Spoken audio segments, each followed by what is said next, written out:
because of her being like this, a feeble, vacillating creature, क्योंकि वह एक कमजोर, डगमगाने वाली प्राणी थी. And it seemed to her that the yellow dress was a penance which she had deserved, और उसे लगा कि पीली पोशाक एक तपस्या थी जो उसने योग्य थी. And if she had been dressed like Rose Shaw in lovely clinging green with a ruffle of swan's down, she would have deserved that. और अगर उसने रोज शॉ की तरह सुंदर चिपकी हुई हरे रंग की पोशाक पहनी होती जिसमें हंस के पंखों का छीना कफ होता तो वह उसकी हकदार होती. And she thought that there was no escape for her, none whatsoever. और उसने सोचा कि उसके लिए कोई भी बचाव नहीं था, बिल्कुल भी नहीं. But it was not her fault altogether, after all. लेकिन ये पूरी तरह से उसकी गलती नहीं थी आखिरकार. It was being one of a family of 10, never having money enough, always skimping and paring. ये 10 लोगों के परिवार का हिस्सा होने का कारण था. कभी भी पर्याप्त पैसा नहीं था, हमेशा कटौती और बचत करना पड़ता था. And her mother carrying great cans and the linoleum worn on the stair edges. और उसकी माँ बड़ी बड़ी डिब्बियाँ उठाए रहती थी और सीढ़ियों के किनारों पर लिनोलियम घिसा हुआ था. And one sordid little domestic tragedy after another. Nothing catastrophic. और एक के बाद एक छोटी छोटी घृणित घरेलू त्रासदी. कुछ भी विनाशकारी नहीं. The sheep farm failing, but not utterly. भेड़ की खेती असफल हो गई, लेकिन पूरी तरह से नहीं. Her eldest brother marrying beneath him, but not very much. उसके बड़े भाई ने अपने से नीचे की स्थिति में शादी की, लेकिन बहुत ज़्यादा नीचे नहीं. There was no romance, nothing extreme about them all. उनमें कोई रोमांस नहीं था, कोई अतिशयोक्ति नहीं थी. They petered out respectably in seaside resorts, वे सम्मानपूर्वक समुद्र किनारे के resorts में समाप्त हो गए. Every watering place had one of her aunts, even now asleep in some lodging, with the front windows not quite facing the sea. हर जलवायु स्थल पर उसकी कोई न कोई मौसी होती जो अब भी किसी आवास में सोई होती थी, जिसके सामने की खिड़कियां समुद्र की ओर नहीं थी. That was so like them. They had to squint at things always. ये उनके जैसा ही था, उन्हें हमेशा चीज़ों को तिरछी नज़र से देखना पड़ता था. And she had done the same. She was just like her aunts. और उसने भी वही किया. वह बिल्कुल अपनी मौसियों जैसी थी. For all her dreams of living in India, married to some hero like Sir Henry Lawrence, some empire builder अपने भारत में रहने के सभी सपनों के लिए, किसी नायक से शादी करने के सपने जैसे सर हेनरी लॉरेंस, किसी साम्राज्य निर्माता से, still the sight of a native in a turban filled her with romance. अब भी एक पगड़ीधारी व्यक्ति को देखकर वह रोमांचित हो जाती थी. She had failed utterly. वह पूरी तरह से असफल हो चुकी थी.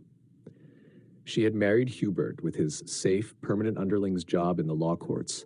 उसने Hubert से शादी की थी, जिसकी सुरक्षित, स्थायी अधीनस्थ की नौकरी थी कानून अदालतों में. And they managed tolerably in a smallish house without proper maids, और वे एक छोटे से घर में ठीक-ठाक गुजारा कर रहे थे, बिना उचित नौकरानियों के, and hash when she was alone or just bread and butter. और जब वह अकेली होती थी तो hash या केवल bread और butter होता था. But now and then Mrs. Holman was off, thinking her the most dried-up, unsympathetic twig she had ever met. लेकिन कभी-कभी Mrs. Holman सोचती थी कि वह सबसे सूखी, असंवेदनशील शाखा थी जिसे उसने कभी देखा था, absurdly dressed too, and would tell everyone about Mabel's fantastic appearance. बेतुके ढंग से कपड़े पहने हुए और सभी को Mabel की शानदार उपस्थिति के बारे में बताती थी.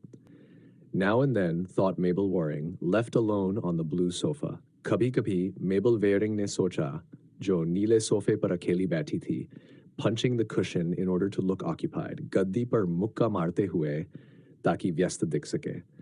For she would not join Charles Burt and Rose Shaw, chattering like magpies and perhaps laughing at her by the fireplace, क्योंकि वह चार्ल्स बर्ट और रोज शॉ के साथ शामिल नहीं होती थी, जो मैगपीज की तरह बातें कर रहे थे और शायद उसे फायरप्लेस के पास हंसी उड़ा रहे थे. Now and then, there did come to her delicious moments. कभी-कभी उसके पास कुछ मधुर क्षण आ जाते थे. Reading The Other Night in Bed, for instance, जैसे कि एक रात बिस्तर में पड़ते हुए, or Down by the Sea on the Sand in the Sun, at Easter, let her recall it, या समुद्र किनारे रेत पर सूरज में ईस्टर पर उसे इसे याद करने दें. A great tuft of pale sand grass standing all twisted like a shock of spears against the sky. एक बड़ा गुच्छा हल्के रंग की रेत की घास का जो भाले की तरह आकाश के खिलाफ मुड़ा हुआ था, which was blue like a smooth china egg, so firm, so hard, जो नीला था, चिकने चीनी मिट्टी के अंडे की तरह, इतना दृढ़, इतना कठोर. And then the melody of the waves. Hush, hush, they said. और फिर लहरों की धुन, shh, उन्होंने कहा. And the children's shouts paddling, yes, it was a divine moment. और बच्चों की चिल्लाहटें paddling करते हुए, हाँ, ये एक दिव्य क्षण था. And there she lay, she felt, in the hand of the goddess who was the world. और वहाँ वह लेटी हुई थी, उसने महसूस किया देवी के हाथ में जो इस दुनिया की देवी थी. Rather a hard-hearted but very beautiful goddess. थोड़ी कठोर हृदय वाली, लेकिन बहुत सुंदर देवी. A little lamb laid on the altar. One did think these silly things, and it didn't matter so long as one never said them. एक छोटा मेमना जो वेदी पर रखा गया था, कभी-कभी ऐसे मूर्खतापूर्ण विचार आते हैं और कोई फर्क नहीं पड़ता जब तक कोई उन्हें कहे नहीं. And also with Hubert, sometimes she had quite unexpectedly, और कभी-कभी Hubert के साथ भी उसे अप्रत्याशित रूप से carving the mutton for Sunday lunch for no reason. रविवार के lunch कारण opening a letter, coming into a room, divine moments. एक पत्र खोलते हुए, एक कमरे में प्रवेश करते हुए, दिव्य क्षण मिलते थे. When she said to herself, for she would never say this to anybody else, जब उसने खुद से कहा, क्योंकि वह ये किसी और से कभी नहीं कहेगी. This is it. This has happened. This is it. यही है. ये हो चुका है. यही है. And the other way about it was equally surprising. और इसका दूसरा पहलू भी उतना ही आश्चर्यजनक था. That is, when everything was arranged, music, weather, holidays, every reason for happiness was there. यानी जब सब कुछ व्यवस्थित था, संगीत, मौसम, छुट्टियां, हर खुशी का कारण मौजूद था, then nothing happened at all. फिर कुछ भी नहीं हुआ. One wasn't happy. It was flat, just flat. That was all. कोई खुश नहीं था. ये फीका था, बस फीका. बस इतना ही. Her wretched self again, no doubt. निस्संदेह फिर से उसकी दयनीय स्वयं. She had always been a fretful, weak, unsatisfactory mother, a wobbly wife. वह हमेशा एक चिंतित, कमजोर, असंतोषजनक माँ रही थी. एक डंगाती पत्नी, lolling about in a kind of twilight existence with nothing very clear or very bold. एक तरह के धुंधले जीवन में लटकते हुए जहाँ कुछ भी बहुत स्पष्ट या साहसी नहीं था. Or more one thing than another, like all her brothers and sisters, except perhaps Herbert, या एक चीज दूसरी से ज्यादा नहीं थी, जैसे उसके सभी भाई बहन, शायद Herbert को छोड़कर. They were all the same poor, water-veined creatures who did nothing. वे सभी एक तरह के कमजोर, निर्जीव जीव थे, जिन्होंने कुछ नहीं किया. Then, in the midst of this creeping, crawling life, suddenly she was on the crest of a wave. फिर इस रेंगते, घिसटते जीवन के बीच, अचानक वह लहर की चोटी पर थी. That wretched fly, where had she read the story that kept coming into her mind about the fly and the saucer? वदेनी मक्खी. उसने मक्खी और तश्तरी के बारे में वह कहानी कहाँ पढ़ी थी जो बार-बार उसके दिमाग में आ रही थी? Struggled out. Yes, she had those moments. संघर्ष करती हुई बाहर निकल आई. हाँ, उसके पास ऐसे पल थे. But now that she was 40, they might come more and more seldom. लेकिन अब जब वह 40 साल की हो चुकी थी, वे पल शायद अब कम आते. By degrees, she would cease to struggle anymore. धीरे-धीरे वह अब और संघर्ष करना बंद कर देगी. But that was deplorable. That was not to be endured. लेकिन ये तो निंदनीय था, ये सहन नहीं किया जा सकता था. That made her feel ashamed of herself.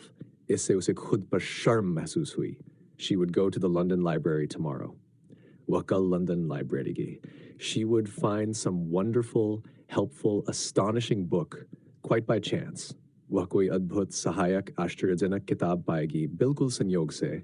A book by a clergyman, by an American no one had ever heard of. किसी पादरी द्वारा लिखी किताब, किसी अमेरिकी द्वारा जिसे किसी ने कभी नहीं सुना हो. Or she would walk down the Strand and drop accidentally into a hall where a miner was telling about the life in the pit. And yeah, वह स्ट्रैंड में चलती हुई जाएगी और संयोग से एक हॉल में गिर पड़ेगी जहां एक खनिक खदान में जीवन के बारे में बता रहा होगा. And suddenly she would become a new person. और अचानक वह एक नई व्यक्ति बन जाएगी. She would be absolutely transformed. वह पूरी तरह से बदल जाएगी. She would wear a uniform. She would be called Sister somebody. वह एक वर्दी पहनेगी, उसे sister किसी के नाम से पुकारा जाएगा.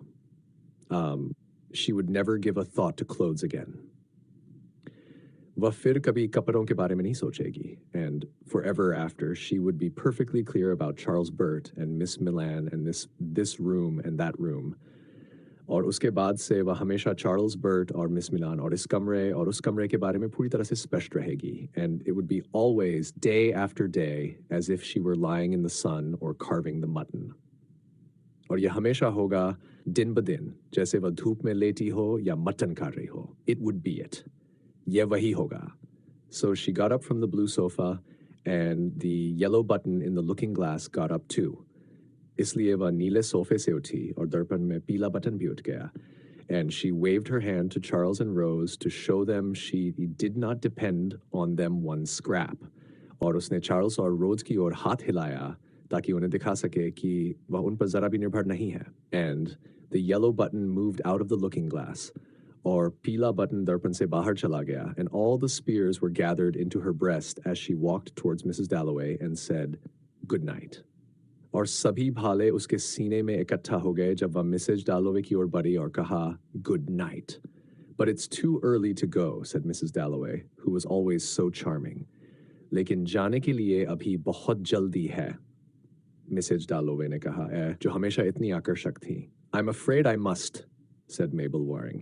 मुझे डर है कि मुझे जाना होगा, Mabel Waring ने कहा। But, she added in her weak, wobbly voice, which only sounded ridiculous when she tried to strengthen it. लेकिन उसने अपनी कमजोर डगमगाती आवाज में, जो कि तभी हास्यास्पद लगती थी जब वह इसे मजबूत करने की कोशिश करती थी, जोड़ा, "I have enjoyed myself enormously. मैंने बहुत आनंद लिया है."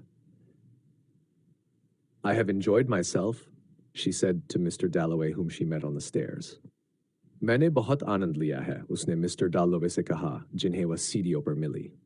"Lies, lies, lies," she said to herself, going downstairs. "Choot, choot, choot," उसने खुद से कहा, सीढ़ियां उतरते हुए, "and right in the saucer," she said to herself as she thanked Mrs. Barnett for helping her.